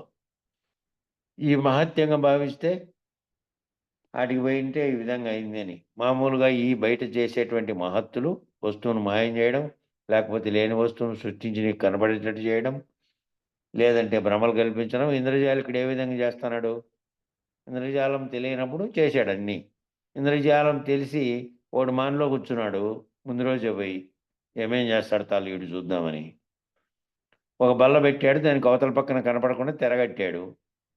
ఆ బల్లలోకి ఏం చేశాడంటే ఓ మనిషిని పంపించాడు బల్ల లోపలికి. డబ్బాలాగా ఉంది. డబ్బా ఖాళీగా ఉందని ఫస్ట్ చూపించాడు. మళ్ళా తెరకి తిప్పిన తర్వాత ఓ చిన్న పాపను పోయి దాంట్లో కూర్చోమన్నాడు. మళ్ళా కాసేపు పోయిన తర్వాత ఈ పాప వెళ్ళిపోయింది. అందులోకి ఒక పావురాన్ని పెట్టి పావురం తీశాడు. తెర ముందర కూర్చున్న వాళ్ళకేమో పాప పావురమైనట్టుగా కనపడుతోంది. తెర వెనక పైన మాన్లో కూర్చోడానికి తెలుసు ఈ ట్రిక్కులన్నీ. వాడు పోయి గమనించాడు కాబట్టి. కాబట్టి నువ్వేం చేస్తున్నావంటే ఈ విషయం తెలవనప్పటి వరకు, తెలవకుండా ఉన్నంత వరకు మహిమ మహత్తు అనుకుంటున్నాం. అది నిజం కాదు. ఆ ఇంద్రజాలికుని ఇంద్రజాలం వలె జరుగుతున్నటువంటివే ఇవి గాని నిజమైన మహత్తు ఇది కాదు. ప్రకృతిలో జరుగుతున్నటువంటివన్నీ ఏ విధంగా తమకు తమ యొక్క నిర్దిష్టమైనటువంటి పనులన్నీ జరుగుతున్నాయో, వాటికి ఇచ్చేటువంటి అంతరంగిక శక్తి ఏదైతే ఉందో అది మహిమ మహత్తు గాని, ఈ బాహ్యంగా జరిగేటువంటి ఈ మహిమలు ఏవైతే ఉన్నాయో, ప్రకృతిలో ఆచరించబడేటువంటి ఈ మహిమలు కాదు. ఈ మహిమలు ఈ విధంగా చేయడం, ఉన్నవి పోయేటట్టు చేయడం, లేదా నీకు తెలియనటువంటి వాటిని చెప్పడం, ప్రకృతి ధర్మాలకు లోబడినటువంటి, జగద్ధర్మాలకు లోబడినటువంటి వాటిని ఏంటివైనా చేస్తే అవి మహిమలు అని అందరూ ప్రస్తావిస్తా ఉంటారు. మహిమలన్నీ ఉన్నాయా స్వామి దగ్గర? ఏమి? అక్కడ ఊరికేనే ఉన్నట్లుండి ఒక మంత్రం అది ఏం మేము తీసుకుపోయింది మేము రాయలేదు. అప్పటికప్పుడు మంత్రం కనపడేటట్టు చేశాడు. మేము రాసినటువంటి మంత్రాన్ని మాయం చేశాడు. లేకపోతే మేము తీసుకుపోయిన వస్తువు కనపడకుండా చేశాడు. ఇవి ప్రకృతితో కూడినటువంటి ఈ మహిమలు కాదు. కానీ నిజానికి ఇవన్నీ మహిమలు కావు. ఇవన్నీ మహిమలనేటివి కావు ఇవి. ఒకే ఒక మహిమ ఉన్నది. అదేమిటంటే మహత్తు స్థితిని ప్రాప్తింపజేయడమే అది మహిమ. మహత్తు యొక్క స్థితిని ప్రాప్తింపజేసేటువంటి మహద్బ్రహ్మం అనేటువంటి సమిష్టిగా ఉన్నటువంటి, చైతన్యంగా ఉన్నటువంటి, సర్వ జగత్తును నడిపించడానికి ఉన్నటువంటి చైతన్యం ఏదైతే ఉందో, నీలో ఆత్మ చైతన్యంగా ఉన్నటువంటిదే సమిష్టిగా ఉన్నటువంటి చైతన్యం ఒక్కటి సర్వమును కంటికి కనపడకుండా నడిపిస్తున్నటువంటి ఉంది. ఆ ఉన్నటువంటి దాంట్లో ఆ చైతన్యంలో నువ్వు భాగమయ్యే ఉన్నావు. ఆ చైతన్యంలో భాగమై అది పరమాత్మగా పిలువబడేటువంటి ఆ పరమాత్మతో సహా, నీ ఆత్మ చైతన్యంతో సహా అవ్యక్తంగా ఉన్నప్పుడు, సృష్టికి కారణంగా ఉన్నప్పుడు, సృష్టికి కారణంగా ఆత్మే ఉండి, ఆత్మ నుంచే ఈ దశలన్నీ వచ్చినాయని సాంఖ్యంలో తెలుసుకున్నాం కదా మనం. అట్లా ఏదైతే ఆ కారణమైనది ఉందో, ఆ మహత్తు స్థితిని ప్రాప్తింపజేసేటువంటి స్థితి నువ్వు అర్థం చేసుకొని నీవు అదే అయి ఉన్నావని తెలుసుకోవడమే మహత్యమైనటువంటి స్థితి. ఆ మహత్ బ్రహ్మ అనేది ఏదైతే ఉందో దానినే, అదే నువ్వుగా ఉన్నటువంటి స్థితిని తెలుసుకొని, బాహ్యంగా ఉన్నటువంటి జీవభావాన్ని, బాహ్యంగా ఉన్నటువంటి భౌతికంగా జరిగేటువంటి చర్యలకు సంబంధించిన, ప్రకృతికి సంబంధించినటువన్నీ నీ మనసులో జరిగే అంతరంగిక యజ్ఞంలో హవిస్సులుగా సమర్పించి వాటన్నిటిని దగ్ధం చేయడమే ఈ మహత్తును తెలుసుకునేటువంటి స్థితి. ఆ మహత్తును తెలుసుకునే ప్రాప్తి చేయడమే అదే మహిమ. అంతేగాని ఈ బాహ్యంగా జరిగేటువంటి ఈ మహిమలు చూపిస్తారే అవి మహిమలు కావు. కాబట్టి అది మహిమ, మహత్ బ్రహ్మ అది. ఆత్మానుభూతి కలగజేసేటువంటిది ఏదైతే ఉన్నదో, నీకు ఆత్మానుభూతిని కలగజేసేది ఏదైతే ఉందో, దాని యొక్క స్థితిని అర్థం చేసి నువ్వు దాన్ని భావాన్నిలోకి తెచ్చుకొని, దాని భావంతో నిలబడి ఆత్మానుభూతిలో ఉండి, నేను నామరూప జగత్తుకు అతీతంగా ఉన్నటువంటి దాన్ని ఉన్నానని దాన్ని అర్థం చేసుకొని, ఆ నిష్టలో ఉండి మళ్ళీ సమిష్టిలో కూడా వేరుగా లేనటువంటి స్థితిలో నువ్వు సర్వవ్యాప్తమై ఉన్నావు అనేటిది ఏదైతే ఉందో దాన్ని తెలుసుకుంటే కనుక దాన్ని కలగజేసేదే మహిమ. ఈ మామూలుగా కనపడేటివి కాదు. అటువంటి మహిమను తెలుసుకుంటున్నటువంటి వాళ్ళు, అటువంటి మహిమను ఎవరైతే తెలుసుకుంటున్నారో విచారణ లేకపోయి ఏ గురువు దగ్గర చేరి ముందు నిన్ను గురించి, నీకు కారణమైన దాని గురించి అంతటిని తెలుసుకొని ఎవరైతే దాన్ని మళ్ళీ ఇడిచిపెడతారనుకోండి, ఆ తెలుసుకున్న దాన్ని అంతటిని ఇడిచిపెట్టే స్థితి మళ్ళా ఆ తెలుసుకుంటున్నారో అటువంటి ఆత్మానుభూతిని పొందినటువంటి వాళ్ళు ఎవరైతే ఉంటున్నారో ఈ విచారణలో పాల్గొని, వాళ్ళు మాత్రమే పరమాత్మ సృష్టిని తెలుసుకోవడానికి అధికారులు అవుతున్నారు. ఈ పరమాత్మ సృష్టి ఎట్లా జరిగింది అనే దాన్ని తెలుసుకోవడానికి అట్లా అర్థం చేసుకుంటూ పోయినటువంటి స్థితికి చేరుకున్నటువంటి వాళ్ళే ఇది తెలుసుకోవడానికి, పరమాత్మ స్థితిని తెలుసుకోవడానికి అధికారులు అవుతున్నారు. అటువంటి వాళ్ళే అవుతారు.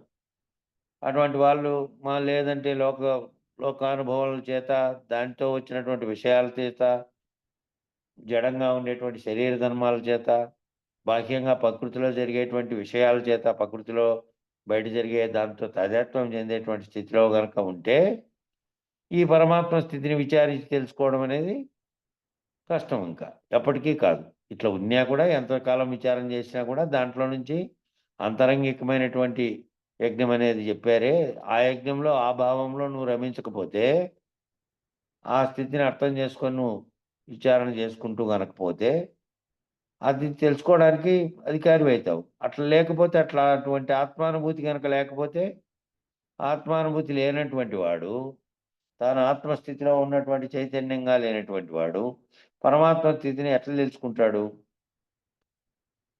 పరమాత్మ స్థితిని ఆత్మానుభూతిలో లేకుండా ఉంటే మన జీవభావంతో ఉన్నాడు, ప్రకృతి యొక్క పద్ధతిలో ఉన్నాడు అని కదా అర్థం. దాన్ని తెలుసుకోవాలంటే ఆత్మానుభూతే లేనటువంటి వాడు పరమాత్మ స్థితిని ఎట్లా తెలుసుకుంటాడు? కాబట్టి దీనివల్ల ఒక గొప్ప శాశ్వత పరిణామం లభించింది.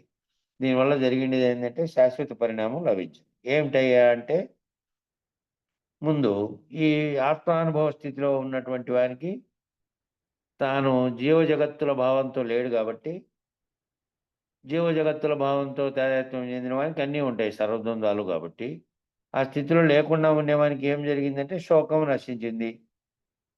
ఆ శోకంగా ఉండేది ఎప్పుడు శోకంగా పడతావు? ఇక్కడ ఈ విషయాలతో తాదాత్మ్యం చెందితేనే శోకమొస్తది.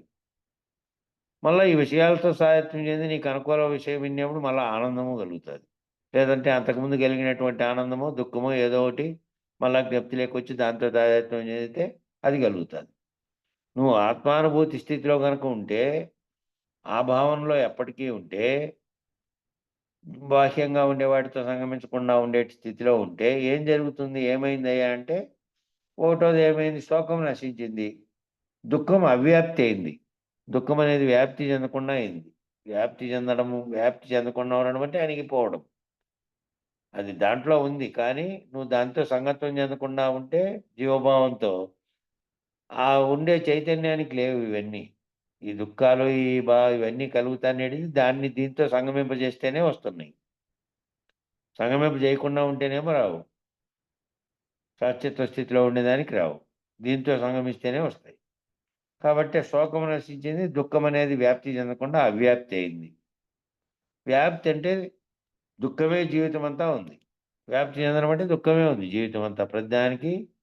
ప్రతిదానికి కష్ట నష్టాలు అనేటివి మామూలుగా ఏర్పడేటివి ఉన్నాయి కాబట్టి, అంతా ఒకవేళ ఇవన్నీ ఉన్నా, అన్ని భౌతికంగా ఉండే వస్తు సంపదతో సహా అన్నీ ఉన్నప్పటికీ, దుఃఖం అనేది ఏమిటి? నీ శరీరంతో ఉండి, నీ శరీరం కృషించి మళ్ళా నీ శరీరం పతనమై శరీరం మరణించడమే గదా ఆఖరి స్థితి. కాబట్టి వ్యాప్తిగా ఉంటే ఏమవుతుంది అంటే దుఃఖమే ఉంది జీవితమంతా. అంటే అర్థం ఏమిటంటే, ప్రసవ వేదనతో ప్రారంభమైనటువంటి జీవితం. ప్రసవ వేదనతో ప్రారంభమై, ఆ ప్రసవంలో వేదన ప్రారంభమైంది. ఆ వేదనలో ప్రారంభమై, ఆ లోపల ఉన్నటువంటి ఆ ఉమ్ము నీరుతో కూడినటువంటి సంచిలో నుంచి నువ్వెప్పుడైతే బాహ్య ప్రపంచంలోకొచ్చావో, ప్రసవ వేదన కాడ ప్రారంభమైనటువంటి జీవితము మరణ వేదనతో ముగియబడుతున్నది. మరణం జరిగి మళ్ళా ముగియబడుతుంది. కాబట్టి ఈ వేదనలంతా జీవితకాలమంతా వేదనలే ఉన్నాయి. దాంతోపాటు వచ్చిన శరీరంతో పాటు వచ్చినటువంటి దానికి పుట్టినప్పటి నుంచి మళ్ళా అప్పుడు పుట్టుకేమో జగత్తులోకి రావడం, మరణమేమో పోవడం. ఈ రెండిటి స్థితుల మధ్య ఉండేటువంటి జీవితం అంతా చూసుకోండి, వేదనతోనే ఉంది. వేదన, దాంతో ప్రారంభమైన వేదన మరణ వేదనతో ముగుస్తుంది. కాబట్టి జీవితకాలం అంతా వేదనలే ఉన్నాయి. జీవితకాలం అంతా కూడా వేదనలే. ఈ వేదనంతా ఏ రూపంలో ఉంది? శోక రూపంలో ఉంది. ఈ వేదనంతా, జీవితానికి సంబంధించిన వేదనంతా శోక రూపంలో ఉంది. శోక ప్రవాహమే ఒక జీవనం. శోకం నిరంతరము ఏదో ఒక రూపంలో ఉండడమే జీవనం. వేరే ఇంకేమీ లేదు. వేరే ఇంకేదో ఉంది, ఏమీ లేదు. ఈ హృదయాకాశ స్థితి యందు చేయబడుతున్నటువంటి ఆంతరిక యజ్ఞ ప్రభావం చేత ఈ హృదయాకాశ స్థితి ఏం చెప్పాడు?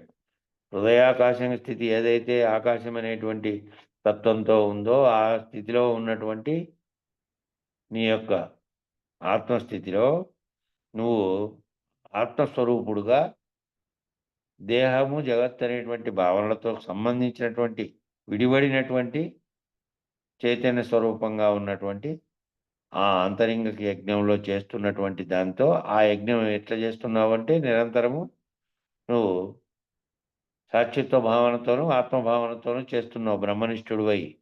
ఆ చేస్తున్నటువంటి ఆ అంతరింగకి యజ్ఞ ప్రభావం చేత, నిష్కామ కర్మ ప్రభావం చేత, ఏది కోరికలతో కూడినటువంటి కర్మ కాకుండా నిష్కామ కర్మ ప్రభావం చేత, దాంట్లో కలిగే జ్ఞానాగ్ని ప్రభావం చేత, దాంట్లో ఏది మండుతోంది నిరంతరము?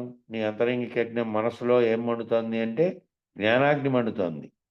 బాహ్యంగా చేసే యజ్ఞంలో ఏవైతే దానికి మంటకు అవసరమై ఉన్నాయో ఆ మంటను మండించేకి బాహ్యంగా మంత్రాలు చెప్పుకుంటూనే మండిస్తున్నారనుకో. మంత్రాలు అనేటివేమో అంతరంగికంగా చేసేటువంటి యజ్ఞంలో ఉన్నాయి.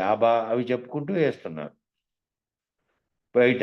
లోపల నువ్వేమో నీవు ఈ భావంతో ఉండి, ఈ అంతరంగిక భావంతో ఉండి చేసేటువంటి ఆంతరిక యజ్ఞంలో, నువ్వు బ్రహ్మనిష్ఠుడవై ఉండి చేసేటువంటి యజ్ఞంలో ఏం జరుగుతోందంటే జ్ఞానాగ్ని అనేది అది ప్రజ్వలిస్తోంది. నిరంతరం ప్రజ్వలించి ఆ జ్ఞానాగ్నిలో నువ్వు ఈ కిందటివన్నీ దహింపజేస్తున్నావు. అంతకుముందు ఉన్నటువంటి జీవభావంగా ఉన్నటువంటివి నామరూపాత్మకమైనటువంటి దానితో తాదాత్మ్యం చెంది దానివల్ల వచ్చిన విషయాల వల్ల అనుభవించినటువంటి వాసనలు, వాటికి సంబంధించినవన్నీ దగ్ధం చేసుకుంటూ ఉన్నటువంటి స్థితిలో నువ్వు జ్ఞానాగ్ని ప్రభావం చేత సర్వకర్మలను చేసే పనులన్నింటినీ కూడా ఫలత్యాగరహితంగా, సర్వకర్మలను ఫలత్యాగంగాను రహితముగా పరిత్యాగం చేయడం వలన జ్ఞానాగ్ని ప్రభావం చేత అన్ని సర్వకర్మలను ఫలంతో వచ్చేటువంటి త్యాగం, వాటిని త్యాగం చేసి రహిత పద్ధతిలో పరిత్యాగం చేయడం వలన సర్వకర్మలను ఏం చేస్తున్నావు అంటే హవిస్సులుగా అంతరంగిక యజ్ఞంలో అర్పించడం ద్వారా అన్ని కర్మలను కూడా నువ్వు చేసే పనులన్నింటినీ కూడా దీనితో చేయకుండా ఏ విధంగా చేస్తున్నావు అంటే అవిస్సులుగా ఈ అంతరంగిక యజ్ఞంలో అర్పించేస్తున్నావు. అర్పించడం ద్వారా సర్వస్వ శరణాగతిని పొందడం ద్వారా సర్వస్వ శరణాగతి స్థితిలో నువ్వు ఆత్మస్థితిలో ఆత్మనిష్ఠుడివై, బ్రహ్మనిష్ఠుడివై, ఆత్మానుభూతిని ఆశ్రయించినటువంటి స్థితిలో ఇంకా బాహ్యంగా ఉండే తనుమను ధనములు అర్పించడము అంటే నువ్వు మామూలు జీవుడిగా ఉన్నటువంటి భావస్థితిలో నుంచి గురువాశ్రయం పొందిన తర్వాత సర్వస్వ శరణాగతి. గురువాక్యం తప్ప వేరేది లేదు, రెండోది అనేదే లేదు. అదొక్కటే సర్వస్వ శరణాగతి. దాని ప్రకారం నేను మార్పు చెంది ఆ స్థితిని తెలుసుకోవడమే ఇంకంతే పరమలక్ష్యం. ఆ పరమలక్ష్యం అనేటువంటి స్థితిలో ఉండాలంటే ముందు సర్వస్వ శరణాగతి పొందడం ద్వారా, ఆత్మానుభూతిని ఆశ్రయించడం ద్వారా ఈ అంతరంగిక యజ్ఞంలో ఆత్మస్వరూపంగా ఉన్నటువంటి స్థితిలో నువ్వు నిలబడి ఉండడం ద్వారా ఆ పరమాత్మ స్థితిని తెలుసుకోగలిగేటటువంటి సమర్థత నీకు కలుగుతుంది. పరమాత్మ స్థితిని తెలుసుకునేటువంటి సమర్థత ముందు నీకు కలుగుతుంది. తద్వారా ఏమవుతుందంటే ఒక గొప్ప ఫలము లభించింది. ఆ గొప్ప ఫలం ఏమిటంటే శోకరహిత స్థితి. శోకం లేనటువంటి స్థితి. ఎప్పుడైతే జీవభావంలో ఏమి కలిగినా అవన్నీ కూడా ఈ అన్ని ద్వంద్వములన్నీ కూడాను శోక స్థితిలో ఉండేటివే. జీవభావంతో ఉండేటువంటి వాటిలో వచ్చేటివన్నిటిని లేవింక. నీకు మరణిస్తామనేది లేదు ముందు ముందు. శరీరం మరణిస్తుందనే భావనే లేదు. పుట్టింది, ఇవన్నీ సర్వము కష్టములు అనుభవిస్తోంది, మరణిస్తుంది అనేటువంటి స్థితిలో నుంచి ఎళ్ళిపోయినావనుకో. బావుంటి. ఏం ఏం భయం దాంతో? ఇది మరణించని. అంత నువ్వేమన్నా ఆపేట్టేందుంది? అంతఃకరణ బీజము అంటారు దాన్ని. ఆ! అది కూకుడు వేరు. కూకుడు వేరు. ఆ! కుకుడు వేరుని తీసేసావు. దానికి కారణమైన దాన్ని తీసేసావనుకో. ఇదెప్పుడన్నా పోనీ. దాని చైతన్య స్థితిలోకి నువ్వొచ్చినప్పుడు దీంతో లేవు. దీంతో కాకుండా చైతన్య స్థితి ఏదైతే ఉందో దాంట్లో నుంచి ఇక నేను ఏ చైతన్య స్వరూపంగా ఉండావో అది రహిత స్థితిలోకి చేరుకున్నటువంటి స్థితిలో ఉన్నావనుకో. పోనీ గుర్తెరిగేది గదా! గుర్తెరిగేదానికి కదా! గుర్తెరుగుతున్నందువల్ల జరుగుతున్నటువంటి పరిణామంలో భాగంగా సర్వశోకములు వస్తున్నాయి. దాన్ని రహితపరుచుకునేటువంటి స్థితిలో ఇది లేదు. ఎప్పుడన్నా ఏమైనా గాని. కాబట్టి ఏం జరగాలి ముందు? ముందు నేను మరణిస్తాననే భావం గాని, ఇది పోద్దనే భావం గాని, ఈ జీవభావంలో ఉండేటువంటి శోక స్థితి లేకుండుంటే అది పోతుంది. ఏది? దీని ద్వారా పరమాత్మ స్థితిని తెలుసుకోగలిగేటువంటి సమర్థత నీకొచ్చినందువల్ల, పరమాత్మ స్థితి తెలుసుకునే సమర్థత కలిగినందువల్ల, నీకు గొప్ప ఫలం లభించిండేదేంటంటే శోకరహిత స్థితి. ఏదన్నా జరగని. నువ్వేమి జేయలేవు. ఏం జరిగినటువంటి దానితో తాదాత్మ్యం చెంది చేయాల్సిన పనిలే. నిర్ణయం ఇప్పుడే అయిపోయింది. శరీరము ఎప్పుడన్నా పోయింది. దాంట్లో ఉండేటువంటి చలించే స్థితిలో ఉన్నటువంటి చైతన్యంగా ఉండేటువంటి దాన్ని రహితపరుచుకునేకి శరణాగతులమై, ఆత్మస్వరూపునివై అంతరంగిక యజ్ఞం చేస్తూ ఉన్నావు. వీటన్నిటిని పోగొట్టుకుంటూ. కాబట్టి నీకేం లేదు ముందు ఈ శోకరహిత స్థితి వచ్చింది. ఈ శోకంతో పని లేదు ఇంక దుఃఖంతో. వాడెప్పటికీ దేని గురించి శోకించడు. ఇక అటువంటి స్థితిని పొందినటువంటి వాడు దేని గురించి అశరీర గురుమూర్తి అంటే శరీరం ఉంది. శరీరంలో గుర్తెరిగేది సర్వము జరుగుతున్న దాన్ని కలగా భావించి ఉంది. ఆ సర్వము లేనిదిగా భావించి ఉంది. సర్వము లేనిదిగా భావించింది అశరీర గురుమూర్తి అప్పటికప్పుడు వచ్చి ఏర్పడేటువంటి మామూలు వ్యావహారిక జీవితంలో ఏర్పడే దుఃఖాలకు శోభింపడు. అంతులేని ఆనందం కలిగిందని గంతులేయడు. ఈ రెండిటిని సమానంగా చూసేటువంటి స్థితిలో ఉన్నటువంటి అశరీరుడుగా ఉంటాడు. కాబట్టి ఏ భావము లేదు. ద్వంద్వ భావములనేటివి లేవు. ద్వంద్వములు లేవు కాబట్టి అవి జరుగుతున్న వాటిగా భావించకుండా అవి వాటన్నిటిని కలగా భావించేటువంటి స్థితిలో ఉంటాడు. కాబట్టి ఎప్పటికీ దేని గురించి శోకించడు. ఆ విధంగా ఉండేవాడు ఎప్పటికీ దేని గురించినూ శోకించడు. శోకం లేకపోవడమే కదా ఆనందం అంటే. ఆనందం అంటే ఏమిటి? ప్రత్యేకంగా ఎప్పుడైతే శోకం లేదో, దేని గురించినటువంటి భ్రాంతులు లేవో, దేని గురించినటువంటి భయము లేదో, అది లేకపోవడమే గదా ఆనందం అంటే. ఆనందం అంటే అర్థం ఏమిటంటే, శాశ్వతంగా శోకమునకు దూరమైపోయిన వాడు ఎవరైతే ఉన్నాడో, వాడు ఆనంద స్థితిలో. ఆనందం అంటే ఏంటి అంటే, ఏదైనా ఒక తాత్కాలికమైన దాన్ని అనుభవించడం ద్వారా, లేకపోతే తాత్కాలికమైన దాన్ని రుచి ఎరగడం ద్వారా, తినడం ద్వారా, లేకపోతే నీ మనసులో పొందేటువంటి తాత్కాలిక అనుభూతి గాదు. ఇతర అనుభూతులతో సహా ఏదీ లేనటువంటి విషయరహిత స్థితిలో ఉన్నటువంటి స్థితిలో ఏదైతే ఉందో, ఆ స్థితిలో భావించేది ఆనందం. దానికి మళ్ళీ ఇది చెరిగిపోతుంది, పోతుంది అనేటువంటిది లేదు. ఇది పోతుంది ఏదైతే నామరూప అదే జగత్తుతో సదా తాదాత్మ్యం చెంది సుషుప్తి అవస్థ వస్తే ఆ! సదా సుషుప్తి అవస్థ వస్తే ఇంకా ఆనందం.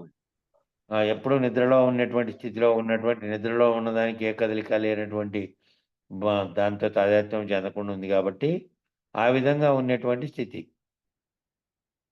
ఆ విధంగా ఉండే స్థితిలో ఎప్పుడూ దానికి లేదు. కాబట్టి మెలకువలో ఉన్నప్పుడు కూడా గురువాక్యము అనే మెలకువలో ఉండేవాడు అట్ల మెలకువలో, ఈ మెలకువలో ఉన్నప్పుడు జాగ్రత్తావస్థలో ఉన్నప్పుడు కూడా గురు మెలకువతో ఉండేవాడు ఈ ద్వంద్వములతో తాదాత్మ్యం చెందకుండా ఉన్నటువంటి స్థితిలో ఉంటాడు.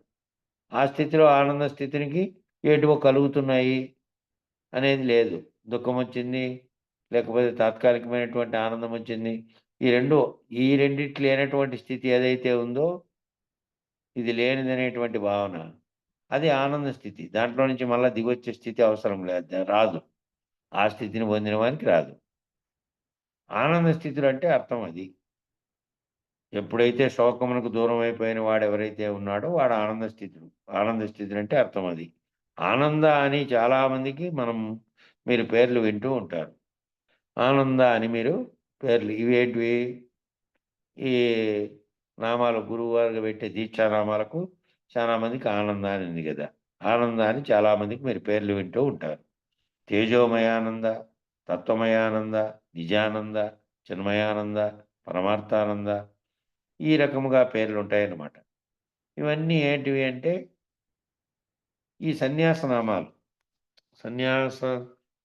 సన్యాసపరుడుగా ఉండేటువంటి వాళ్ళకి ఇచ్చేవాళ్ళు అప్పుడు నామాలు. ఇప్పుడేమంటే ఈ రాజయోగ్గా ఉండేవానికి కూడా వ్యావహారిక జీవితంలో ఉన్నప్పటికీ రాజయోగములో ఉంటూ తాను కూడా సర్వరహిత స్థితిలో ఉన్నటువంటి వాడు, అన్నిటినీ విడిచినటువంటి సన్యాసిగానే భావిస్తున్నారు కాబట్టి వ్యావహారిక జీవితంలో ఉన్నప్పటికీ శరీరము తాను, తన యొక్క వృత్తులు ఇవన్నీ బాహ్యంగా ఉన్నప్పటికీ కూడా తన భావనలో ఎవరైతే ఆ విధమైనటువంటి రాజయోగ్గా ఉండి సర్వరహిత స్థితిలో ఉంటాడో, అట్లా రహిత స్థితిలో ఉండే గురువులకు కూడా ఇప్పుడు ముందు సన్యాసులకు ఆ విధంగా పెడతానని ఇప్పుడు ఈ రాజయోగులుగా ఉండే వాళ్ళకి కూడా పెడుతున్నారు. అయితే ఏంటంటే కొంచెం మార్పు చేసి దానికి తగినట్టుగా వాళ్ళ గురువు గారు వాళ్ళకు తగినట్టుగా పెడుతున్నారు. ఈ సన్యాసనామము ఇచ్చేటప్పుడు ముఖ్యంగా సన్యాసం అంటేనే ఈ అంతరంగిక యజ్ఞము. ఈ పేరు ఇచ్చేటప్పుడు ఆ పేరుకు తగినట్టుగా ఈ కొంతమంది ఉన్నారో లేదనేది కూడా చూసుకోవాలి. కొంతమంది మనము పేర్లేమో పెట్టింటారు కానీ దాని ప్రకారం వ్యవహరించాలి కదా.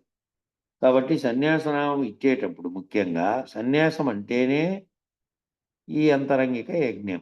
అంతరంగిక యజ్ఞాన్ని ఎవరు నిరంతరాయంగా చేస్తారో, ఎవరైతే ఈ అంతరంగిక యజ్ఞం ఇప్పుడు చెప్పినారే, తాను ఆత్మస్థితిలో ఉన్నటువంటి గుర్తెరిగే చైతన్యంగా ఉన్నటువంటి ఏదైతే సర్వమునకు మాతో మహ్యాన్గా ఉందో, సమిష్టిగాను ఇక్కడ వెష్టిగాను ఉన్నటువంటి రెండు చైతన్యాల యొక్క ఏకత్వం ఒకటే ఉంది. ఒక చైతన్యమే అనేకంగా ఉన్నటువంటి దాంట్లోకి మార్పు ఈ విధమైనటువంటి సృష్టి క్రమం జరగకముందు ఏకంగా ఉన్నటువంటి స్థితిలో నుంచే సర్వం ఉత్పన్నమైనటువంటి దాన్ని భావించి ఆ స్థితిలో కనుక జీవభావంతో చేయకుండా ఇదంతా ప్రవృత్తి అంతా అణిగిపోయి నివృత్తి భావ స్థితి లేకపోయి ఎవరైతే అంతరంగిక యజ్ఞం చేస్తున్నారో వాళ్ళు వాళ్ళు ఎట్లాంటి ఉంటారు? వాళ్ళు నిరంతరాయంగా యజ్ఞంలో ఉండేవాళ్ళు. వాళ్ళు అత్యాశ్రమి. అత్యాశ్రమి అంటే 4 ఆశ్రమ ధర్మాలను దాటినటువంటి వాడు. 4 ఆశ్రమ ధర్మాలుగా ఇచ్చిన వాటిని దాటినారు వాళ్ళు. ఆశ్రమ ధర్మాలు అనేటివి కూడా 4 రకాలు ఉన్నాయి. ఈ 4 దాటినటువంటి అతీత స్థితిలోకి పోయినారు. 4 ధర్మాల్లో ఉంటే మళ్ళా మా జీవుడుగా ఉండి ఆచరిస్తున్నటువంటివి 4 ఆశ్రమ ధర్మాలను దాటినటువంటి వారు అవుతారు. వాళ్ళకి ఇంక లేవు. వాళ్ళు సర్వరహిత స్థితిలో ఉన్నటువంటి వాళ్ళు. ఈ 4 ఆశ్రమ ధర్మాలను దాటినటువంటి అత్యాశ్రమి ఈ అంతరంగిక యజ్ఞంలో సమర్థుడై అత్యాశ్రమి అనేటువంటిది ఈ మధ్య మీరు దీనిలలో ఫోన్లలో చాలా చోట్ల చూసింటారు. ఒక ఆయన కాళహస్తి పట్టణంలో అత్యాశ్రమి అనేటువంటి ఆశ్రమం నెలకొల్పి దాంట్లో ఉంటున్నాడు. చాలా మంది పోతా ఉన్నారు, అంతా పోయి వస్తున్నారు. ఇటీవల కాలంలో ఆయన మనం మామూలుగా మీరు కొడితే మళ్ళీ ఫోన్లో కొడితే కూడా వస్తుంది అత్యాశ్రమి. ఆ అత్యాశ్రమి అనేటువంటి ఆ స్థితిలో ఆశ్రమ ధర్మాలను దాటినటువంటి అత్యాశ్రమి స్థితిలో ఈ అంతరంగిక యజ్ఞంలో సమర్థుడై ఆత్మానుభూతిని పొందుతూ ఆనంద స్థితిలో అవగానే ఎవరైతే ఆనంద స్థితిలో అయినాడంటే శోకరహితుడైతేనే ఆనంద స్థితి. ఎప్పుడైతే శోకరహితుడయ్యాడో, ఎప్పుడైతే ఆనంద స్థితిలో అయ్యాడో, శోకరహితం చేసుకునేవాడే కదా ఆనందుడు. కాబట్టి అట్టివానికి ఇవ్వాలట ఏవి మనం పెడుతున్నటువంటి ఈ పేర్లు ఏవైతే గురువుగారు ఇస్తున్నారో ఆ పేర్లన్నీ కూడా ఎటువంటి వాళ్ళంటే శోకరహితుడైనటువంటి ఆనందుడు అని చెప్పి ఆ ఆనందం అనేది చేరుతున్నారు దానికి ప్రతిదానికి. ఏమది ఆ పేరు ఇవ్వబడుతుంది. అప్పటి వరకు చైతన్య అనే పేరుతో ఉంటాడు. అంటే ఉద్ధవ చైతన్య అనే పేరు తర్వాత ఉద్ధవ చైతన్యానంద, సర్వేశానందగా మారిపోయారు. అంతకుముందు చైతన్య స్థితిలో ఉండేవాళ్ళు ఎప్పుడు శోకరహితమైందో అప్పుడు ఆనందంగా మారిపోయారు. ఆ ఆనందం అనే పేరు దీక్షానామం ఎప్పుడు ఇచ్చారు గురువు? ఎట్లా ఇయ్యాలంటే అట్లా ఉన్నటువంటి ఎవరైతే ఈ ఇందాక చెప్పారే ఆ కుక్కటి వేరును అసలైందని తెగొట్టుకొని దాంతో సంగమించకుండా దాంట్లోకి రాకుండా సర్వరహిత స్థితిలో ఉన్నటువంటి ఈ దుఃఖాలతో విడిపోయినటువంటి ఈ శోకం ఎప్పుడైతే పోయిందో, జగత్తు జీవం అనేటువంటి భావనతో ఉండే శోకం ఎప్పుడైతే లేదో, ఈ శోకరహితంగా ఉండేవానికి ఏముంది ఇంకా? ప్రత్యేకంగా ఆనందపడాల్సిన పనేం లేదు. ఎప్పటికీ ఉండే సదా సుషుప్త అవస్థలో ఆనందలాగా ఆనందంగా ఉన్నాడు. ఎప్పటికీ ఆనందంగా ఉన్నాడు. జాగ్రత్తలోనూ అన్నిట్లోనూ కూడా ఆనందంగానే ఉన్నాడు కాబట్టి సర్వేష్ ఆనందంగా మారిపోయాడు ఇప్పుడు. కాబట్టి అంతకుముందు సుందరరాజన్ అనే ఆయన సుందర చైతన్య అయ్యాడు. సుందర చైతన్య మళ్ళీ గురువు అయిపోయి ఆశ్రమం నెలకొల్పుకొని ఇక్కడ విజయవాడ దగ్గర ఉంటాడు ఆయన.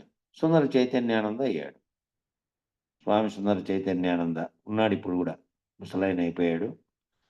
ఆ సుందర చైతన్యానంద అయిపోయాడు. అట్లా ఈ రకంగా ఈ ఆనందనామం అనేది సన్యాసనామంలో ఎప్పుడు జోడించబడుతుందంటే, ఎప్పుడు ఆ ఆనందం అనేది జోడించబడుతుందంటే శోకరహితుడైపోయిండల్లా.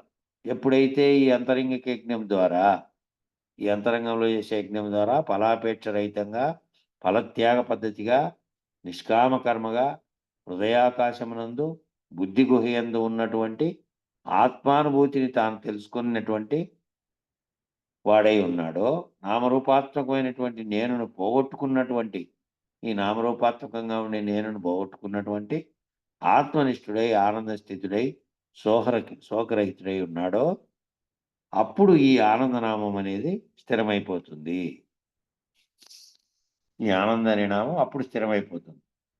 మళ్ళీ అన్నిటికీ చలించి అన్నిటితోనూ వ్యవహరించేటువంటి స్థితిలో ఉండేటువంటి ఉంటే తెలియబడదు. గురువు ఎందుకు ఇస్తున్నాడంటే ఈ శిష్యుడు ఆ స్థితిలోకి వచ్చాడు ఇంకా. కాబట్టి మళ్ళీ తాను బోధించగలగాలంటే తాను ఆ స్థితిలోకి మార్పు చెందినటువంటి స్థితిలో ఉన్నాడా? నామరూపాత్మకమైన దాంట్లో నుంచి నామరూపాత్మకంగా ఉండే స్థితిలో నుంచి ఆత్మనిష్ఠుడైనటువంటి ఆత్మానుభూతిని తెలుసుకున్నటువంటి వాడై శోకరహితుడై ఎవరైతే ఉన్నారో వాళ్ళు ఈ ఆనంద అనేటువంటి నామం మళ్ళీ లాస్ట్‌లో చేర్చబడుతుంది. అంతవరకు ఉండే నామంతో పాటు ఆ ఆనందం అనేటువంటిది ఇచ్చి ఆ స్థితిని పొందుతారు. అది స్థిరమైపోతుంది అప్పుడు. ఆ ఆనందం అనేటువంటి నామం. సమయం సరిపోయింది. మంగళం చెప్పండి. జై సద్గురు ప్రభు మహారాజుకు జై. మంగమ్మక్కయ్య శిష్యుడు ఉన్నాడు ఆనంద్. అంటే వానికి మంగళం చెప్తున్నారు చాలా అయిపోని.